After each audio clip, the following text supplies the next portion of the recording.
It is Tuesday, August 23rd, 2022, here with your live show. We're live 7 days a week, 365 days a year. How you doing today, Chris? I lost a lot of sleep over some of those baseball games last night, but it's a new day, ready to move on. And the New York Jets actually showing some signs of life, even though that's probably not going to happen in the regular season. No, I wouldn't expect any of that to carry over into the regular season, what we saw from them yesterday. But, at the same time, at least they get their hopes up to be crushed, squashed like a grape. But, I read through all the comments. I don't always respond to all the comments on YouTube. I read through most of them. I don't finish all of them, but I definitely read through them all. And I don't think Chris does, but I do. And a lot of times, the comments are ridiculous. A lot of the comments, it's YouTube, right? So it's like a lot of not people that are anonymous out there. And, so they don't have any accountability. And of course, they don't have to actually do any work or anything. They can just sit there and criticize everybody else. And, we know that. And that's what we signed up for. And I've been doing this for 15 years. So, I've seen it, work every which way. And you have some people that compliment us. And sometimes I think they compliment us when we probably don't deserve it either. So, it definitely works both ways, but I got to say that sometimes I agree with what the comments are saying, and I don't necessarily agree with the way that they're presented, the snarky, self-entitled, know-it-all tone of some of these comments, but I do agree with sometimes with the gist of it. And I think that yesterday, I think the show was flat, and I'll admit it. I kind of rushed through it. I went through the motions. I think what you guys have to look at, and I'm not using it as an excuse, but I'm going to say things are going to change going forward. I'm drawing the line in the sand today, right now, and I'll admit it where maybe I was going through the motions here. Chris and I both do videos on every game individually. We split it right down the middle. Generally, we go down the calendar and of the games, and it's like I put my name every other game, based on the starting time that they're listed or based upon the ESPN scheduling of the game. So we go down the ESPN schedule. I put my name, Mitch, every other one. Chris puts his name, every other one. So we've each gone over all these games individually already. And these is available on YouTube, our picks and opinions on those games. Today I mixed it up a little bit. I said, I'm going to mix it up a little bit. I'm going to take 3 off the top, a couple off the bottom, let Chris fill in the middle, and then maybe tomorrow I'll take the middle, put him. Let's, maybe we get a little stale, going through the same routine every day. But I believe yesterday I kind of did have a revelation that maybe this show did get a little flat and a little bit lazy, I'd say, on my part, and I admit it. But it's I've been doing this for a long time, so we've had changes over time. And I think, not too late to change what we're doing here, especially heading into football season. And, I have a few other ideas, adding people to the show. We've considered other people. We've talked to other people. It's a hard thing because adding another person to the show changes the dynamic. And it's hard enough, to be, those people out there that are married, what it's like. It's like day in, day out. You're with the same person every day. And it's like, there's some days are going to be better than others. And sometimes you're going to, sometimes little things about that person are going to irk you. And other days, it's not going to affect you as much. But it's all part of it, So it's like adding a third person to that, makes it even worse. So we're still looking at that part. And, obviously the show has changed so many times over the years. We've had, first it was always just me. Then it was me and Chris and Rod. Then it was me, Chris, Rod, and Brian. Monahan. And Monahan. That's right. We had Chris, Rod, and Monahan. We had then Brian came in for Monahan. Yeah, we had just that's exactly what happened. Yeah, so we've had a lot of people. I had with Joe Madden, with Brian. With Brian and Rod. I had just Joe and I. We had just Brian and I. We had Brian, Chris, we had, so it's changed plenty of times over the years, and it will change many, many times again. We had Romanelli on a few times a week in the mornings with us, long before the rundown, and the popularity. When Ron first joined the site, he was like the young guy who was all enthusiastic, and we were kind of like, we almost, it was he had that endearing quality about it, but it was kind of like, man, it's like this guy's so enthusiastic. It's like, right? It was, it was almost too much. But it changes. But if some days I'm not as good as others, I'm going to own that. I'm not going to make any excuses for it. But I tell you what, I'm not going to do is just sit there and lie down, especially when I see the garbage the other channels are putting out there. So, anyways, we have Major League Baseball action today. I think part of this is what we're going to do is, I think part of the show, what I went back and looked at, because yesterday's show was so fast, and is that I was able to go back and look at it and say, you know what? We really didn't go into detail about these games. We don't need to give our, premium picks on every game or anything like that. But we can look at the games, and kind of go over it and give a rundown and say, hey, here's some things to look at. And, if we don't have a pick in this regard, maybe a prop or a nerfy or whatever the case may be. So that's what we're going to do. And we're just going to go a little, this is not hard. I mean, this is what the show is, is to do picks. So this is not going to be all that difficult. And Chris and I, like I said, we've done all the videos on these games. The games that I didn't do today, I did yesterday, this series, and the other ones. So anyways, we've got early baseball. We're just going to go one game at a time, or I guess the reason why we went to the 3 games at a time is because we had a lot of people here. We needed to get through the games. But I figure we have an hour here to do these shows, so let's just take our hour. We'll see how it goes. We got the Cubs and the Cardinals game 1. Chris, anything you're looking at in this game? Do you have a premium here? Do you have anything else going on? Now, for me, I normally don't do premiums for the doubleheaders just because sometimes it's hard to differentiate between the two, and I just don't want to leave. I just don't want to get anyone confused or anything like that. So I just stay away from the doubleheaders unless I really see something. And I just think this is a spot where I look at Javier Assad, who's getting his major league debut in game 1 of the doubleheader. You look at his minor league numbers for Iowa this season: a 2.95 ERA across 7 starts.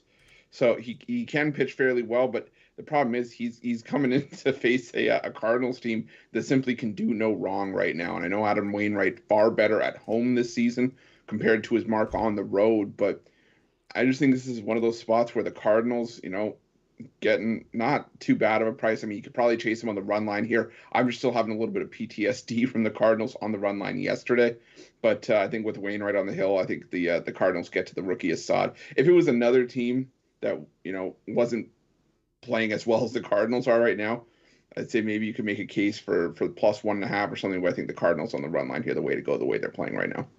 Yeah, I think when you look at what the what the Cardinals are doing, and generally in the favorite role is where they've excelled as well. 9 in a row as favorites. I think it's just tough to get away from the Cardinals. And when we look at this price at 188 ish. I don't see any reason not to go on the Cardinals here. A little bit outside of the range of what I like to give as a premium pick. It has nothing to do with the time of the game. To me, it's just a little to the high side. I try and keep my premium picks to minus 150 odds or better, not because of the of what I believe it's going to come in, more of the value of it actually being a premium play. Right? So I don't think there's any value or anything premium about giving out a minus 260 pick, win, lose, sideways, whatever. I just don't think there's any value. I know there are other handicappers that have a totally different philosophy than me on that, but that's my own personal one. I've been that way since day one, and I'm not willing to waver. So I like the Cardinals here. My confidence level is high enough on the premium scale that they're going to win this game, but the odds make it not a premium pick. So that's the way I stand on this game. For our next game, we go to the Phillies and the Reds. Boring-ass game last night, 4-1. I mean, it was about as boring as a game can be. Chris, Phillies-Reds. And you want to talk about another boring ass game? The last two times that Suarez and Lodolo pitched off against each other, they each threw 7 shutout innings, and that was at Great American Ballpark, where normally the runs can fly out of fly onto the board. But I think today is where we hit that over. Rangers Suarez, he did throw, like I said, 7 shutout innings last time out and 1 inning allowed across his last 14, but both those starts came on the road. And at home this season, Suarez, an ERA up around 4.5, pitches far better on the road this season. And Nick Lodolo, like I said, he also threw 7 shutout innings, but his 2 starts prior to that, he allowed 7 runs combined over 9 innings of work.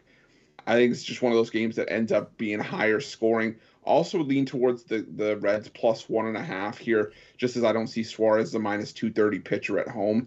I know the Phillies are the only team really in the wild card hunt right now, but I still think it's going to be higher scoring. I lean towards the Reds to keep this one close, if not win it outright. I like the Reds in this one too. And, I just think Suarez is a guy that I just am not willing to hang my hat on, and especially at minus 220 odds, just not in my comfort zone. Suarez, not a guy that's there. Most people know the higher the odds get, the more likely I am to get on the underdog. But the Reds, the problem with the Reds here is 5 in a row against the National League East. They have not covered even so much as the run line. So I do like Lodolo. I think he does have a good high side. I'm not rushing to the window in this one as far as a premium goes, but at the same time, I probably will be betting it personally on the value play alone, and I love fading the Phillies. Everybody knows that. I'm not ashamed or afraid to admit it. Let's go to our next one. I kind of like this format, to be honest with you. I'm having fun with it. We got the Pirates taking on the Braves. JT Brubaker on the mound against Max Fried. Chris, to me, on the surface, this game looks like a mismatch all the way. Fried is kind of in his form, and the Braves are in their form. 8-2 in their last 10 games, 76-48 on the season. A couple of days ago, or even a week ago, I would have thought that the Braves had no chance of catching the Mets. Now, I know time is running out, and 76-48 puts them at 124 games. There's 162 games in the season, so 38 games remaining for the Braves. Some quick math there for you. And see, I'm not as dumb as I look, but I like that the Pirates play hard and that they're gritty. I think they're just outmanned here, and I don't think JT Brubaker is a number 1 starter. And I think that's the problem here for me. Once again, confidence level, off the charts here in the Braves. Odds level, make it not a premium pick for me. I know other people, you can go to other sites, pay, $100 for a minus 270 pick. I'll give it to you for free. I like the Braves in what should be a very easy win. Chris? Yeah, it should be. I mean, yesterday wasn't easy for the Braves, but I think that was just more of, I don't want to say, I think we talked about it yesterday, a bit of a letdown spot. They still got the win in that game, but after playing the Mets and the Astros in back-to-back series, it was difficult to carry that same level into your series opener against Pittsburgh. Braves still got the win, which is big for them, and I think they get a bigger one here. I'm with you. I like the Braves big today. I think for JT Brubaker, the problem for him is that if he didn't have bad luck, he'd have no luck at all. He did throw 7 shutout innings against the Red Sox at home, and he does pitch better at home. But going up against the Braves right now is just a different animal. This Braves team 20-10 in their last 30 games. Like you said, 8-2 in their last 10 overall. Max Fried pitching really well last time out against the New York Mets. 7 innings of 2-run ball, and he is the staff ace for the Atlanta Braves. I think he is for a reason. I think he comes to pitch today and helps the Braves put up a more emphatic performance than they did yesterday, but that's not saying much. Home road, the Braves are pretty much immune to anything right now. 7 in a row on the road, and like I said, facing a Pirates team 30 games below the Mendoza line here. So I think certainly some issues here for the Pirates. Just, really good spot for the Braves, and see what happens. There's 38 games left to be played. They're not that far behind the Mets, but so I saw a stat during the Braves game. They showed this statistic where one of the sites does a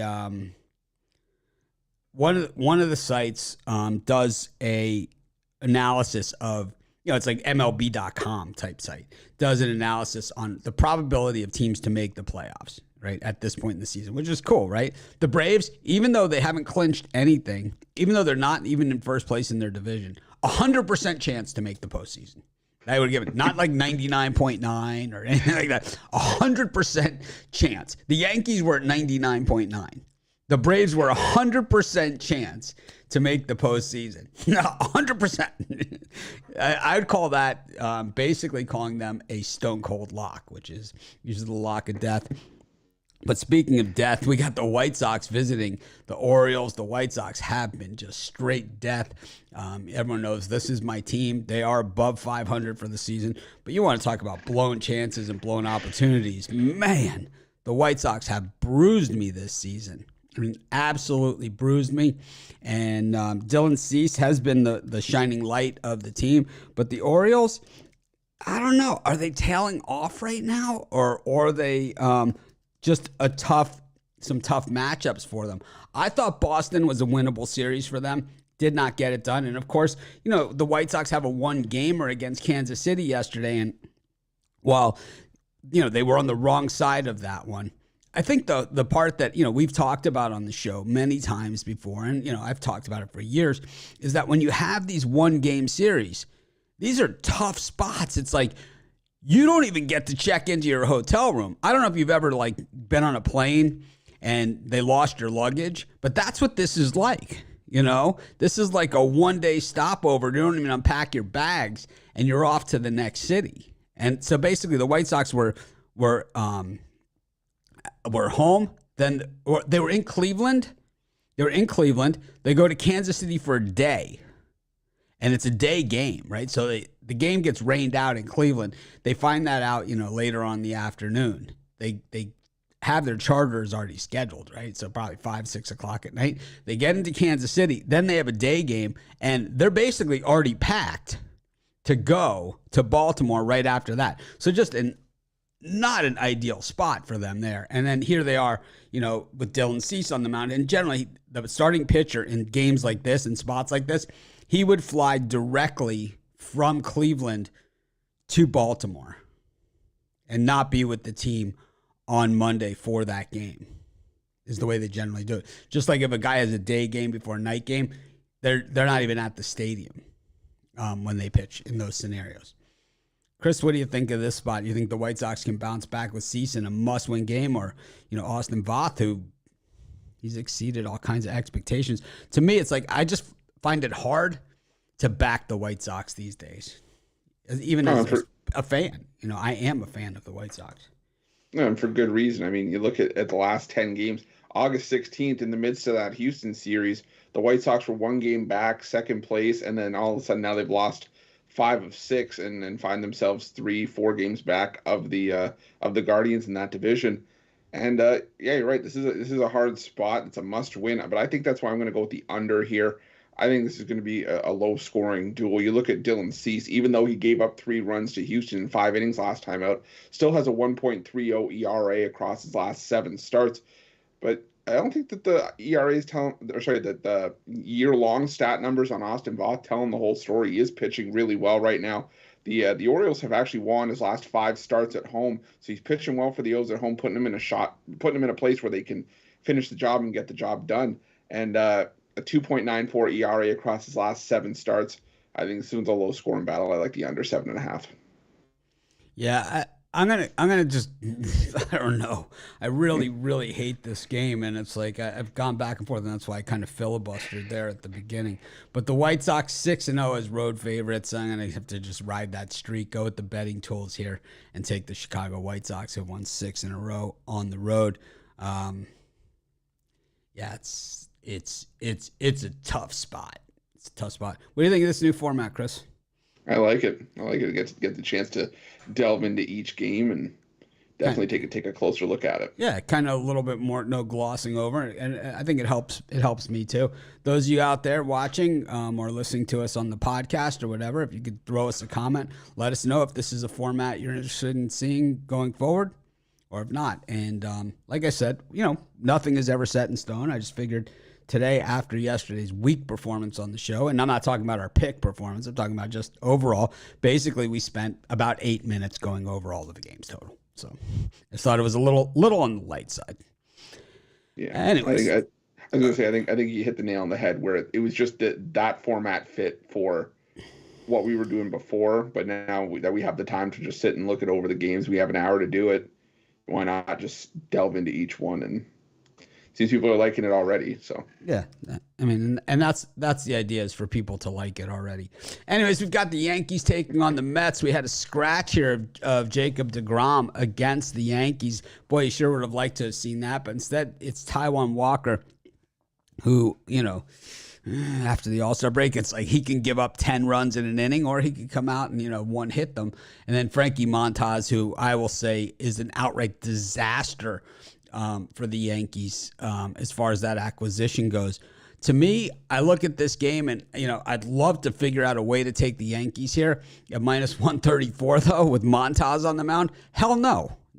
No way. I can't bet this game. And it's like my only choices are this: Mets reverse run line, Mets first 5 innings, Yurfee, or that's it. Or the over. And maybe if the over will be my play here. I don't know. I think any of those that I just mentioned are better, even though, the Yankees have now won 2 games in a row. So all of a sudden, the bandwagon jumpers are back on, the Yankees. And, Frankie Montas. And let's look at his line, right? Since he's joined the Yankees. Last time out, 6 innings, 8 hits, 1 walk, 6 earned, and a dinger on 92 pitches. The game before that, 5 innings, 5 hits, 2 walks, 2 runs, 78 pitches. Game before that, 3 innings, 5 hits, 3 walks, 6 runs, all earned, a dinger, 64 pitches total. And, it's been ugly. It's been ugly for Montas, It's not been good since joining the Yankees. And I don't see that changing here against the Mets. I don't think Boone is terrible. Terrible, man. He's a terrible manager. I had this conversation. I was talking to Romanelli last night about this. And I say it on the videos, I say it on the shows, and, I'll say it again here for those who've never heard me say it. There are certain managers that put the pieces in place. They set the lineup card, and they kind of set the pieces in place. Start this guy, don't start that guy. Then there are other teams and other coaches who make players better than what they are. Aaron Boone is not that guy. And in fact, I don't even think he's the guy that puts the people in the right place. I don't think he does any of those things well. I don't think he calls any of the right shots. I don't think he puts the guys in the right places. I think he's got some really good ball players on his team. And he's the manager of the New York frickin' Yankees. It's while there's pressure in that job, it's also it's not the toughest gig in the world either, right? I mean, you generally have something to work with there. What do you think, Chris, of this one? Cry for me because I have Aaron Judge as one of my starting 9. It's I know one player doesn't make a team, but you want to have him on your squad any day of the week. But I agree. The Aaron Boone in an enviable position, but sometimes it's the manager that does more damage than anything else. I think he could do some damage here, but I think this one, I'm with you. I think this one goes over. I'm almost with you on the whole catalog that you mentioned. I think you go over here. I think you go Yurfee, and I think you can probably take the Mets here. Reverse run line, I would maybe just take him on the money line. Taijuan Walker has cooled off a bit since the All-Star break. He is still 3-1 though over that 5-start stretch. The only bad starts he had were against Atlanta. He had that 1 inning and 8 runs allowed. And then last time out, he only went 2 innings against the Atlanta Braves. Don't know if injury played a part in that, or if I don't know what happened. I didn't watch that game, but he did throw 6 innings, allowed 3 runs against the Yankees, and helped the Mets get the win the last time he faced the Yankees. And for me, this is just a fade of Frankie Montas until he turns it around. Like you said, he's been a disaster since being acquired by the Yankees. A 9.0 ERA in those 3 starts. I think the Mets just the better team in New York right now. So give me the New York Mets in this one. I think, I've heard this comment. I see it in the comments here about Stanton being out, for the Yankees. He's a 226 hitter, and it's like you can replace that, He's not like, an irreplaceable guy that takes, a world of guys. Yeah, he has power. Yes, he's feared. He strikes out a ton and doesn't get on base a lot. I wouldn't consider Giancarlo Stanton a top 50 player in Major League Baseball right now. In order to do that, he would have to, he's not, I don't consider him one of the top 50 overall players in baseball. I'm sure that'll be popular. Anyways, we move on. Chris, what are you selling today? For me today, I got my $15 pick-off play. Had a rough start to the week yesterday, but we're going to bounce back, come back with a vengeance today. Also going to put up a 3-pack as well, including that $15 play. So we'll have 4 plays in total today, and that 4th play you can get with the long-term subscription. But hop on something long-term and use that promo code OG15. Running out of time to use it, but you can get 15% off your purchase at PickDawgz or Sports Chat Plays Premium.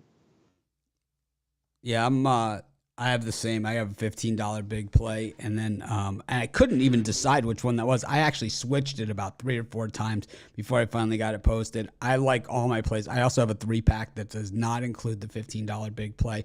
I also like a lot of these other games. We're going over them here, and most of the games that are not listed as part of it, like I said, it's pretty much just that I don't feel the odds are premium play.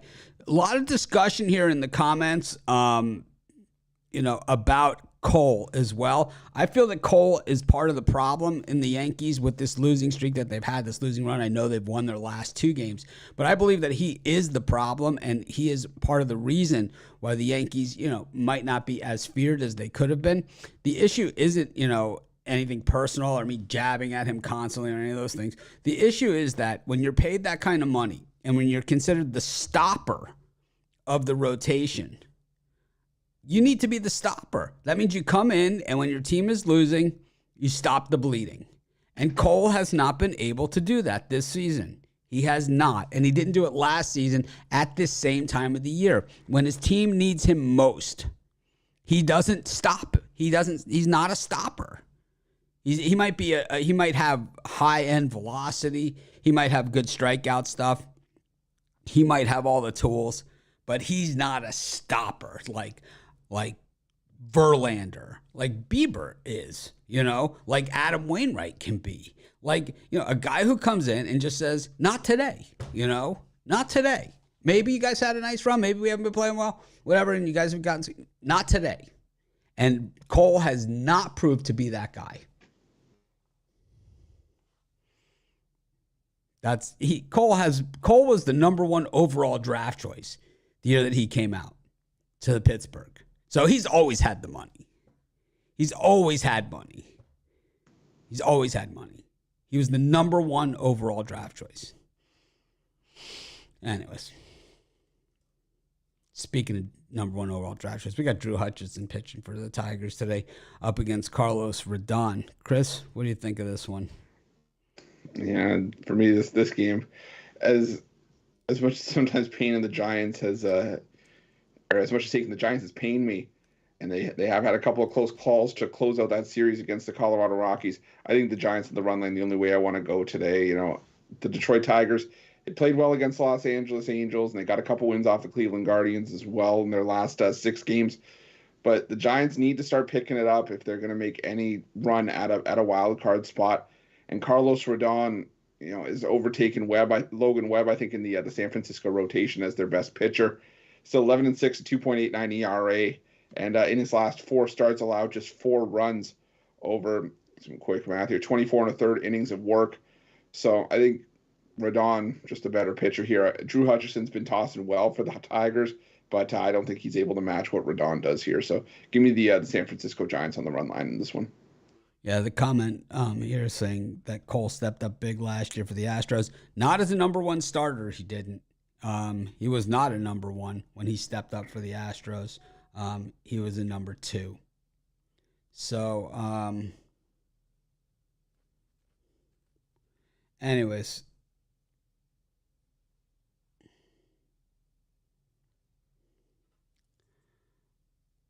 go. I like the Giants here. I just can't get off of them, but there's no way I could lay these kind of odds. I can't even personally bet this thing. I can't lay additional runs with the Giants here in this thing that could put me in a price range where I could bet it. But I just can't get there, just can't get there. So for me, this game is a straight Ruffalo. But if I was betting and you want to pick on this game, I would say the Giants. I don't love it. I could make a case easily for the Tigers here. Anyways, we go to the Rays Angels. Kluber, who has not really had a Kluber type season, but he's Kluber. He's on the Rays, and it's after the All-Star break. 8-2 in their last 10 games. Ouch. Then you have Jose Suarez on the mound for the Angels. The Angels 3-7 in their last 10, 26-34 on the road. Chris, a little Suarez for you? Unfortunately, no. I think I would go towards the under. I'd also go towards the Tampa Bay Rays here, mainly just because the Angels right now couldn't hit their way out of a wet paper bag. They've scored 4 runs across their last 4 games, 3 runs or less in 6 of their last 7.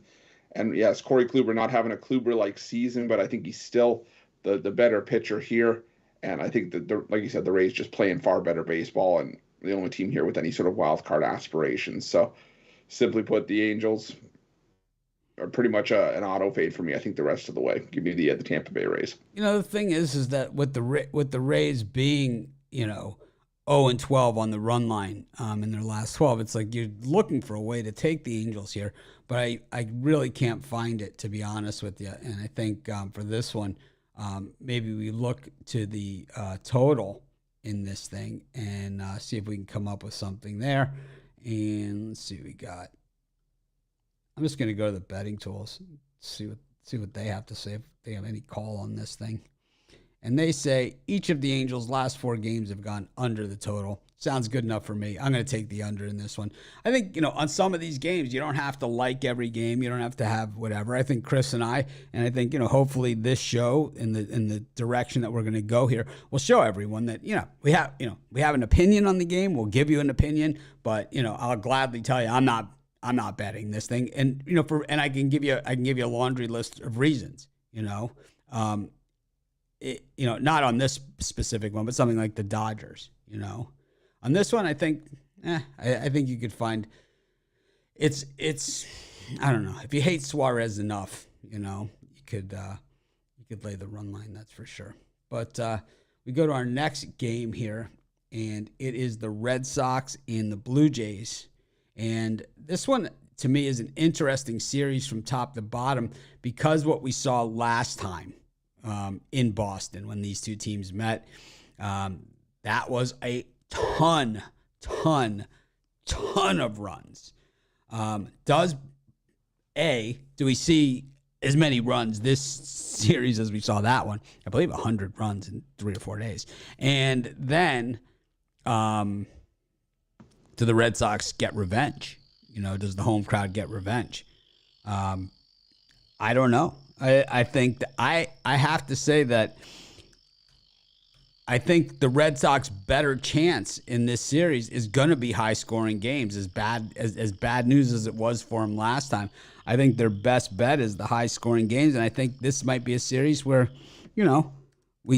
I generally, what the hell? What bet won't I do? I like home run props in this game, in this series. A lot of home run props. I think you can pretty much sprinkle, on home run props in this series because we saw so many runs the last time they met, and I think why wouldn't we see it again? You think Wisnowski is gonna, him and what Army? I think you're dead on with that because Winkowski. Look at tonight alone. Winkowski, 9 home runs allowed in his last 7 starts, 6.75 ERA. So I think if you're going to take home run props, for me, I got to take Vladimir Guerrero Jr. And, I'd even go probably Bo Bichette as well. I think you could even parlay those two up because I think we could see some home runs tonight. I'm also going to go with the over here. Like you said, I think if Boston wants any shot at winning this game, they got to try to go shot for shot with the Blue Jays. I don't see Winkowski slowing the Jays down tonight. And it's going to be Boston's best shot at trying to stay in this series. So yeah, give me the over and a couple of home run props on Guerrero Jr. and Bichette. All right. We go to Wrigley Field, and it's the Cubs-Cardinals game 2. Adrian Sampson up against the Cardinals bullpen for this one. Jake Woodford named the starter, but he will not be eligible for a decision more than likely in this game, as he will not go more than 3 innings max. For me, I think I go back to the same philosophy as the early game, except I actually like the odds in this one. Just it wasn't out in time for me to put a premium. I just think you got the Cardinals against the Cubs. It just looks like easy money to me, Chris. I just don't see how the Cubs compete here. I think last night we saw them, play a tight one against the Cardinals. I had the Cardinals on the run line as my $15 big play. It hurt. But at the same time, I never felt threatened that the Cubs were going to win that game or put a run on the board. It was more frustration that the Cardinals couldn't score more. Yeah, exactly. And I'm with you here. I think I think you put a bet on the Cardinals in each game of the doubleheader, and I think you come out at worst with a split, but I think the better chances I'm going are to parlay. That you come out, I'm going to go Cardinals parlay. Yeah, I think the better chance is that you actually come out with a sweep here, just because you're starting to see the Cubs, the luster wear off of that hot stretch over the last couple of weeks, and I think game 1 sort of was that other shoe hitting the floor, and I think Jake Woodford comes out, leads the bullpen, and I don't know. I'm just still not sold on Adrian Sampson, especially at these kind of odds. So I'm with you. Give me the Cardinals on the money line here for the sweep. Yeah, it's going to be interesting to see the way the Cardinals manage this one. We go to our next game. I kind of like this. I think as we do the show with this different format, I think I kind of have found a little bit of a rhythm here. About 2 minutes per game is good, about a minute each. We got the Astros and the Twins. Verlander up against Sanchez. This is Aaron Sanchez. And, Chris is very familiar with Sanchez. He's been, around the block a couple times. Of course, many years with the Toronto Blue Jays, blowing up playoff chances time and time again. And then, of course, earlier this season, he did play with the Washington Nationals, put up that 8.33 ERA, 47 hits allowed in just 31.3 innings of work. That's not easy to do at the major league level, and including just 16 strikeouts over that span and 6 dingers. So basically every 5 innings, he's good to give up at least one bomb. He has cut down on the wild pitches, though, which makes it a little less exciting for us. But Chris, what do you think of this gem? Yeah, it's hard to find value here. I do like the Houston Astros on the run line. You may have to go -2.5 to try to see any sort of value in this thing, but Justin Verlander, he has given up 3 runs in back-to-back starts, but that's very un-Verlander-like. And even with those 2 starts where he's allowed 3 runs, still has a 1.77 ERA across his last 7 starts, a 5-0 record in that stretch. And I think this is just a get-right spot for Verlander. You look at the Minnesota Twins, in losing their last 3 games to the Texas Rangers, scored just 4 runs in those 3 games. And I think Verlander shuts down this Twins offense. It's really starting to look like they're falling apart a little bit. Aaron Sanchez, for me, not the answer. It's just a fill-in spot. And I think the Houston Astros tee off on him here. We see a little bit more of the Washington Nationals version of Aaron Sanchez, but it just in a new uniform. So give me the Houston Astros on the run line here. Yeah, I think just a bad spot for Sanchez, and it's Justin Verlander. I don't know how comfortable I even feel like laying the run line here. It's just once again a no play for me. Not because I don't think the Astros are probably a good winner in this one. I just think that I just don't know where you can go.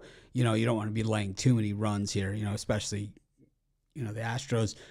A lot of unders this season, so you have to be always a little bit leery of that. But we go to the next game here, and that's going to be the Royals against the Diamondbacks. Jonathan Heasley on the mound for the Royals up against Zach Davies for the Diamondbacks. Heasley, decent performance last time out at home against the White Sox, following up 2 games where he was absolutely blasted.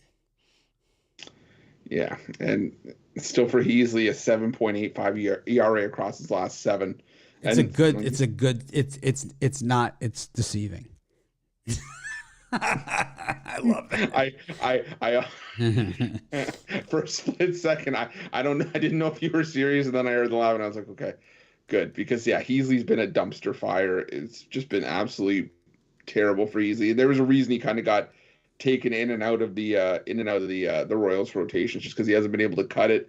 Zach Davies, does have a 3.99 ERA on the season, a 3.6 ERA across his last 7 starts, but really since rejoining the rotation, he actually hasn't been that bad. 4 runs allowed in 10 innings, still keeping the Diamondbacks in games. I don't think Davies has to do a whole lot here to get the win over the Royals and Heasley. I think it's just a spot where the Diamondbacks come in, get the job done, tee off on Heasley, get a bit of an offensive breakout, and get the win here at a decent price. So give me the Diamondbacks in this one. The thing about the D-backs is they are sort of light hitting themselves. So, I like all that stuff, and I think, I think the Nerfy, I'm going to go for a Nerfy here. You're getting plus money on the Nerfy in the first inning in this one.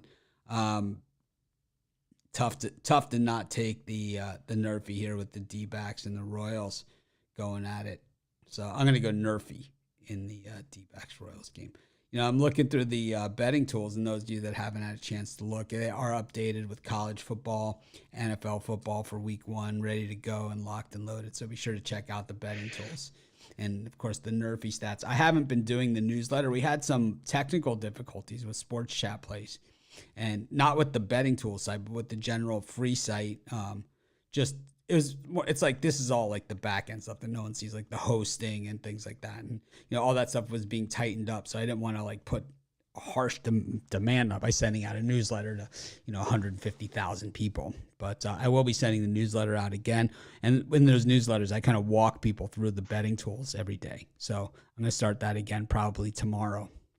So be sure to sign up for the newsletters either at PickDawgz or Sports Chat. I send it to everybody that signed up. But we go to our next game, and in this one, it is the Rockies and the Rangers. German Marquez on the mound for the Rockies.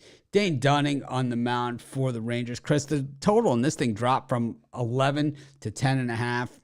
I don't see it. I think that both these pitchers are fully capable of going over this 10.5 by the 5th inning. I like the first 5 over as well in this thing, and I think that, I just think that we see an over. I just don't see how we don't. Both these teams swing at every pitch. I mean, these guys swing at every single pitch. I mean, and they make contact. The Rockies give up. How many runs have the Rockies given up this season? I mean, it's a lot of runs. Let me take a look. But when we look at the Rockies, they have given up 658 runs this season. And I understand that they play at Coors. Only the Nationals have given up more runs than them. And then when we look at the Texas Rangers, they've given up 531 runs this season. Yeah, this is bad. This is just bad. I like the over. Chris, how about you? You know what? I'm probably gonna have to take a Ruffalo on this one, but I will say, as crazy as it sounds, I was digging into the numbers, and the move to the under makes a little bit of sense, only in the sense that yes, German Marquez has struggled at home this season. There's no denying that. But you look at his last few home starts. His last 4, he's allowed 2 runs or less in 3 of those 4 starts. He's gone 6 innings in the bulk of those. The only one that he didn't was where he gave up more than 2 runs was against the Dodgers. So, you can kind of forgive that from Marquez. And while Dane Dunning's worst numbers have come on the road this season, you look at his last couple of road starts, 2 runs allowed in each of his last 2 road starts, 11 innings pitched in those 2. And I'm with you. I could see the over here, but I don't know. The move towards the under kind of makes sense in that regard. Marquez is straight ass. We go to our next game. It's the Padres against the Guardians. Mike Clevenger on the mound for the Padres, and Aaron Savali moved back 2 days on the start from the rainout on Sunday here to start against the Padres. The Padres now tied in the loss column with the Milwaukee Brewers in the National League wildcard card race. They've played a few more games than the Brewers, so they have the lead on them in the win column. But in the loss column, they are tied with the Milwaukee Brewers. It is a very, very tough spot, tenuous, if you will, for the Padres. I think they don't make the playoffs this season. Someone's getting fired, and my guess is, boy, this roster with Machado and Soto and, of course, Tatis, who's, a steroid user, not playing. Where have you gone, Mackenzie Gore? Chris, what do you think? Bye Bob Melvin. Any chance we can get Mackenzie Gore back for Soto?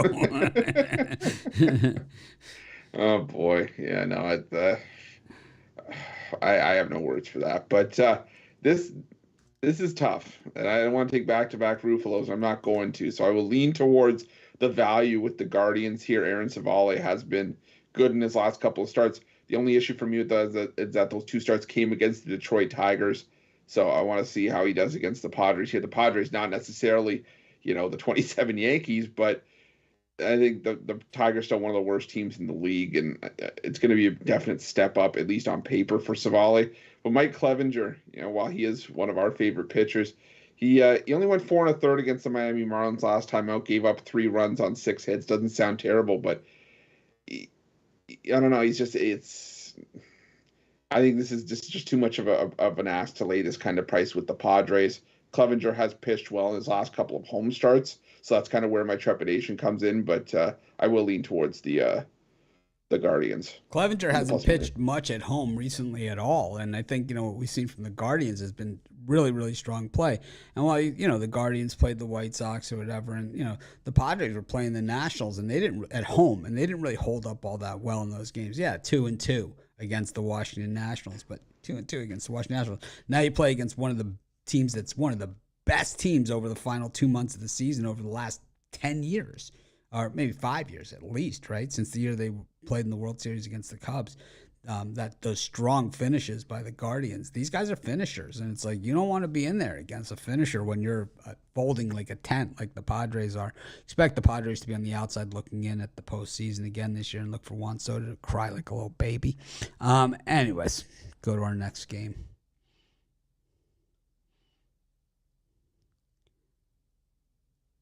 Got the A's against the Marlins. Speaking of the Marlins, Pablo Lopez getting the ball. Moved back from yesterday's start. Chris was all over that thing if you watched our live show.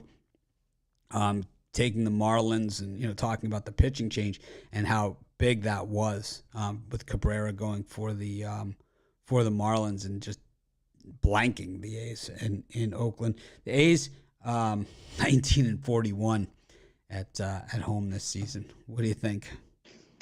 Yeah, I will say this. My pick is still going to be the same that we mentioned yesterday. I liked Cabrera the Marlins when Cabrera was pitching, but if it was Lopez like he's going today, I do like the over here, mainly because Lopez has given up 4 or more earned runs in 3 of his last 4 starts. And while he is the number 2 or maybe even the number 3 pitcher in the Miami rotation, depending on where you put Edward Cabrera after a small sample size, He's struggling right now, and there's no nice way to say it. Zach Logue, on the other hand, though, has been riding the struggle bus all season long. An 8.44 ERA across his last 7 starts, a 1-6 record. His last 2 starts, he's allowed 13 runs over 9 2/3 innings of work. I thought this line opening at 7, even moving up to 7.5, was still a gift. I see this game finishing closer to 9 or 10 runs at the very least. I go first 5 over. I go full game over. I go Yurfie. I go all that. So yeah, give me the over with the Marlins and A's. I like the Marlins in this one with Lopez. I think you're getting a reasonable price, and I think up against an A's team in general, I think you throw out pitching and all that other stuff, and you say the A's, they're not winning games at home, so pretty easy for me to go to the other team. We go to the Mariners against the Nationals. This one is super interesting because the Nationals have this streak going, and it is one of the stronger streaks on the board right now. And this is that the Mariners, I believe, are 0-13. 0-13. As run line home favorites against the National League, and you're getting only minus 112 odds here on the Nationals. okay, I'll take it. I think it's one of those games that probably the Mariners to win and the Nationals on the run line type thing kind of sandwich this thing. What do you think, Chris? Yeah, you read my mind. I like that plus 1.5 with the Nationals, mainly because I do think the Mariners are fully capable of winning this game. But it almost feels like a 3-2 kind of game where the Marlins get the win, but they struggle to get there. They didn't, as well as the Marlins have been playing over the last couple of months. They really did struggle to get anything against the Oakland A's in the last couple of games of that series.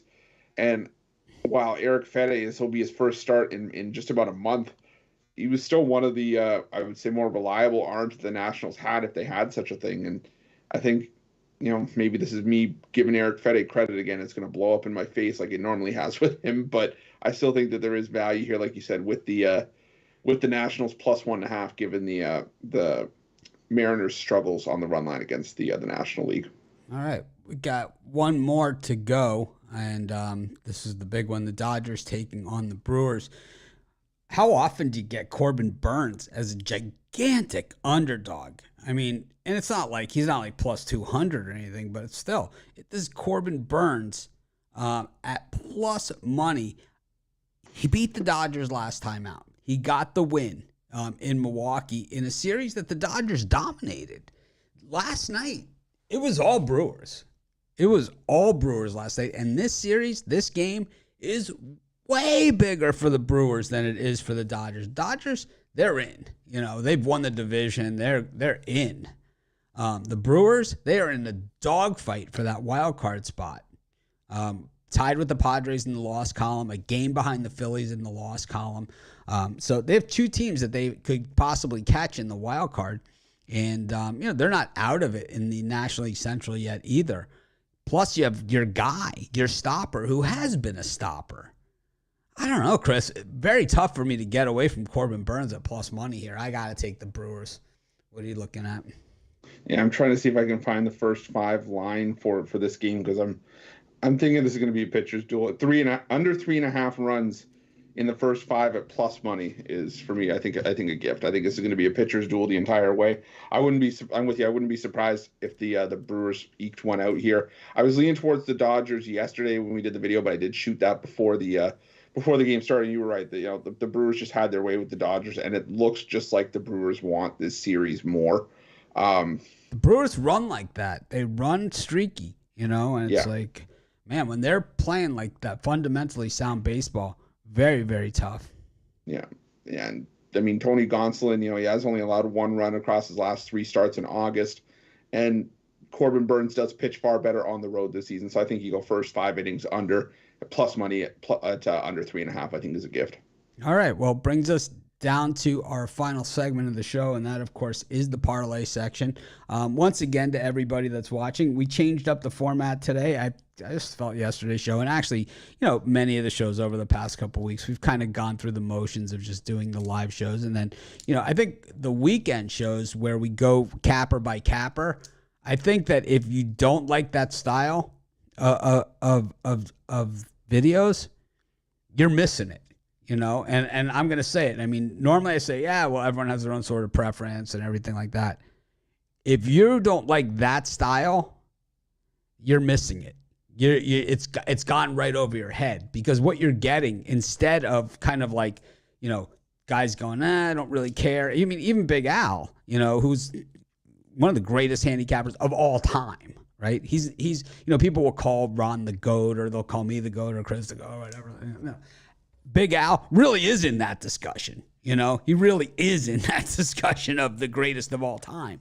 And it's like, even he'll look at games and be like, I really don't want to talk about this game because I don't really have an opinion. So we're wasting time basically talking about games that we don't have an opinion of. Meanwhile, instead, you're getting a pick from a handicapper who's getting just that one segment to really show you their stuff. So they're giving you a pick that probably just missed the board for them as a premium.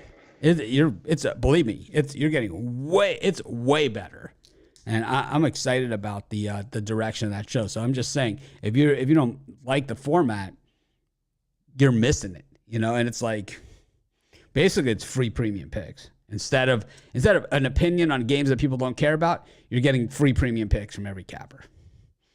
Anyways. Speaking of, go ahead. It can get kind of diluted, I think is the main thing. Is that you just have as many picks as possible is great. But it's like you said, you get a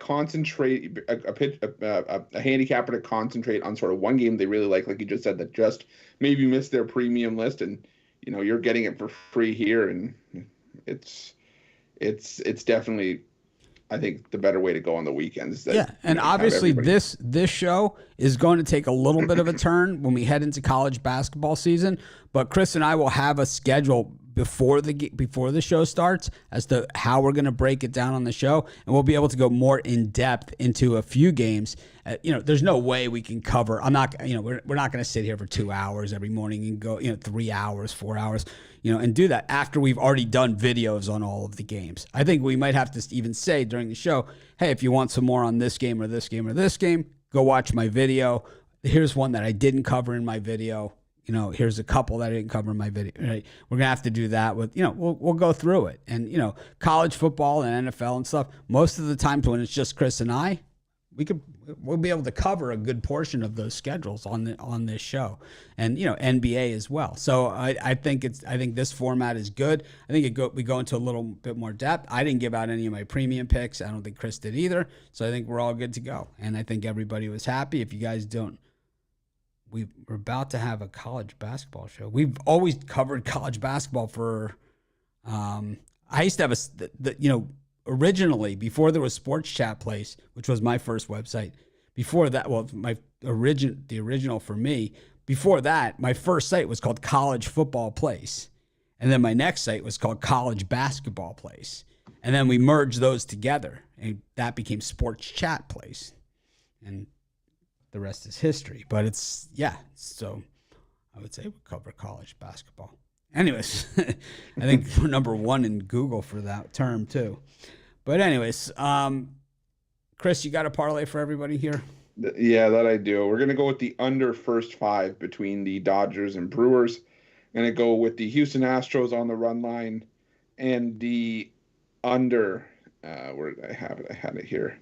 Under 7.5, White Sox and Orioles. I'm going Cardinals, Brewers here for my parlay.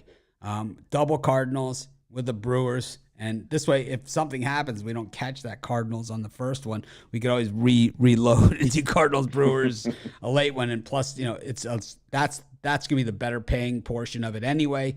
The first part of it isn't going to pay as much, but of course we'll gladly take it tacked onto our parlay. Thanks everyone for joining us. We appreciate each and every one of you. We made it in under an hour. I think our goal for these shows going forward will be an hour show, and I think that that on most days we'll be able to do it. I think on some days. There might not be a schedule to cover the number of picks to fill an hour. We'll just talk about other stuff and we'll fill the hour. And, we always find a way to do that. Probably going to be, but a little bit more in-depth coverage of these games and different things. And, we appreciate everyone that contributed in the comments, and hopefully that will continue and increase as we go on. And we'll try and address those comments as we go forward. And of course, if you like the new format of the show, make sure you let us know in the comments, and be sure to smash that like button. Tell your neighbors, tell your friends. We're bigger and better than ever. Have a great day, everyone. We will see you guys tomorrow. We appreciate each and every one of you. Be sure to check us out. You can see right above Chris. That's our logo for our podcast version of this. So you don't have time to watch the show live. You don't have access to YouTube, iTunes, Amazon Podcast, Google Podcast, iHeartRadio, Spotify, Odyssey, you name it. We're out there. We're on all of those things. Make it a winning day. We appreciate each and every one of you.